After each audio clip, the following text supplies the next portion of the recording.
playboy and genius Tony Stark has inherited the defense contractor Stark Industries from his father, the legendary Howard Stark. Tony was brilliant from the beginning and built his first circuit board when he was 4 years old, his first engine at the age of 6, graduated from MIT at 17.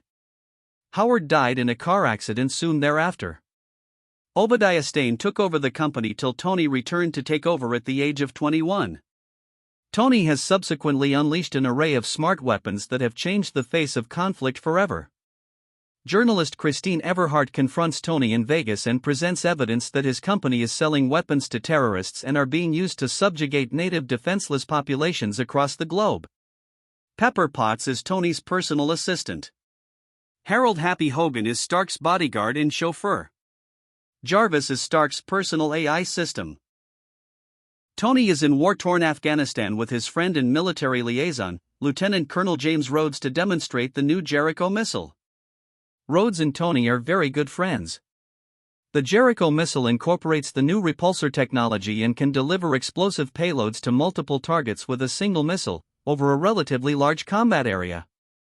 Stark is critically wounded in an ambush, where he notices that terrorists have access to weapons manufactured by his own company, and imprisoned in a cave by the terrorist group the Ten Rings.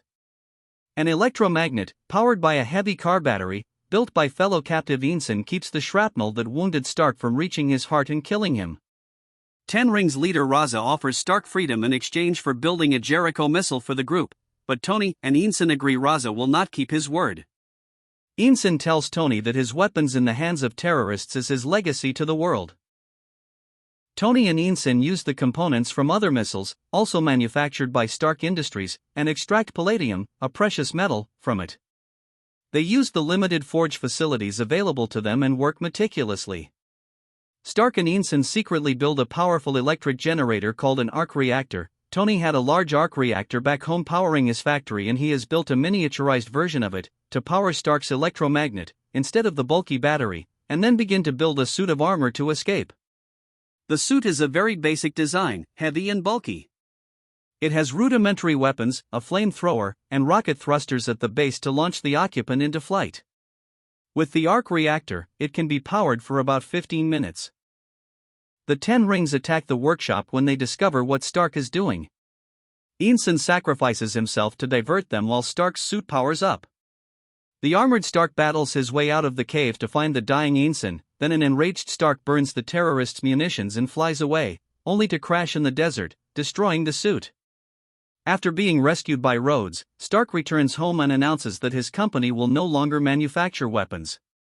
Obadiah Stane, Jeff Bridges, his father's old partner and the company's manager, advises Stark that this may ruin Stark Industries and his father's legacy. Tony reveals to Stane that he has built a new miniaturized arc reactor. The reactor has the power to provide clean energy to the entire planet. In his home workshop, Stark builds an improved version of his suit, as well as a more powerful arc reactor for his chest. Personal assistant Pepper Potts, Gwyneth Paltrow, places the original reactor inside a small glass showcase. Though Stane requests details on his work, a suspicious Stark decides to keep his work to himself. At Stark's first public appearance after his return, reporter Christine Everhart, Leslie Bibb, informs him that Stark Industries weapons, including the Jericho, were recently delivered to the Ten Rings and are being used to attack Ensign's home village. Stark also learns that Stane is trying to replace him as head of the company. Enraged, Stark dons his new armor and flies to Afghanistan, where he saves Ensign's village and delivers a devastating blow to the Ten Rings. While flying home, Stark is shot at by 2 F-22 Raptor fighter jets. He phones Rhodes and reveals his secret identity in an attempt to end the attack. Meanwhile, the Ten Rings gather the pieces of Stark's prototype suit and meet with Stane, who subdues Raza and has the rest of the group eliminated. Stane has a new suit reverse-engineered from the wreckage. Seeking to find any other weapons delivered to the Ten Rings, Stark sends assistant Virginia Pepper Potts to hack into the company computer system from Stane's office. She discovers Stane has been supplying the terrorists and hired the Ten Rings to kill Stark, but the group reneged. Potts later meets with Agent Phil Coulson, Clark Gregg, of the Strategic Homeland Intervention, Enforcement and Logistics Division, a counter-terrorism agency, to inform him of Stane's activities. Stane's scientists cannot duplicate Stark's arc reactor, so Stane ambushes Stark at home, using a sonic device to paralyze him and take his arc reactor. Left to die, Stark manages to crawl to his lab and plug in his original reactor. Potts and several S.H.I.E.L.D. agents attempt to arrest Stain, but he dons his suit and attacks them. Stark fights Stain but is overmatched without his new reactor to run his suit at full capacity. Stark lures Stain atop the Stark Industries building and instructs Potts to overload the large arc reactor there.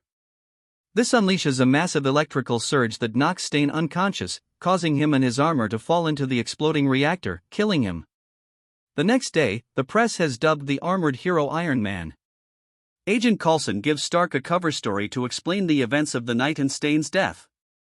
At a press conference, Stark begins giving the cover story, but then announces that he is Iron Man, prompting the reporters to ask more questions. In a post-credits scene, S.H.I.E.L.D. director Nick Fury visits Stark at home, and, noting that Iron Man is not the only superhero in the world, says he wants to discuss the Avengers Initiative.